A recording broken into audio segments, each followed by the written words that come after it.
महापुरुषांच्या बदनामीवरून महाराष्ट्रामध्ये दंगली घडवायच्या आहेत का? सरकारमधल्या लोकांना महाराष्ट्रामध्ये शांतता नकोय का? वारंवार संभाजी ब्रिगेडच्या वतीनं किंवा तमाम शिवप्रेमींच्या वतीनं मागणी केली जाते की छत्रपती शिवाजी महाराजांच्या इतिहासाबद्दल, चुकीच्या आणि खोट्या इतिहासाबद्दल, बदनामीबद्दल सतत वारंवार शिवरायांचा खोटा इतिहास मांडण्याबद्दल, सांगण्याबद्दल शिवप्रेमींमध्ये संतापाची लाट त्या ठिकाणी उसळते. छत्रपती शिवाजी महाराजांची जाणीवपूर्वक काही तथाकथित मंडळी बदनामी करतात. आम्हाला हे नकोय.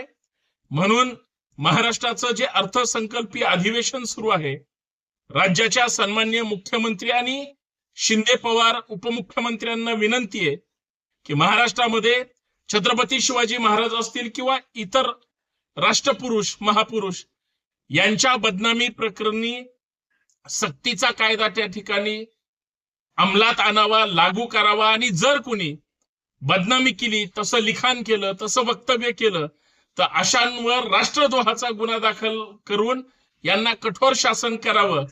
विनाकारण जे जे वाचाळवीर चुकीचं बोलतात, सरकारनं त्यांना पाठीशी घालू नये, अशी संभाजी ब्रिगेडची मागणी आहे.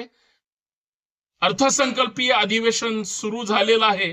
त्याच्यामध्ये छत्रपतींची, महापुरुषांच्या विषयीची जी सद्भावना आहे ती कडक कायदा करून त्या ठिकाणी सरकारनं व्यक्त करावी. अन्यथा महाराष्ट्रात शिवप्रेमींचा जो उद्रेक आहे तो अति भयानक मनामध्ये निर्माण झालेला आहे. कारण वारंवार कोणतरी पुतळ्यावरून किंवा चुकीच्या वक्तव्यावरून सतत सामाजिक तेढ निर्माण करतंय. आम्हाला समाजामध्ये वाद नकोय. आम्हाला सामाजिक शांतता हवी आहे. महाराष्ट्र हा शिवराय फुले शाहू आंबेडकरांच्या विचारांचा आहे, तो तसाच अभेद्य राहिला पाहिजे. जातीयवादीपणा कुणीही करू नये. आणि जर कुणी करणार असेल तर अशा शिवद्रोह्यांवर कडक सरकारनं कायदेशीर कारवाई करावी, तसा कायदा करावा, अशी संभाजी ब्रिगेडची मागणी आहे.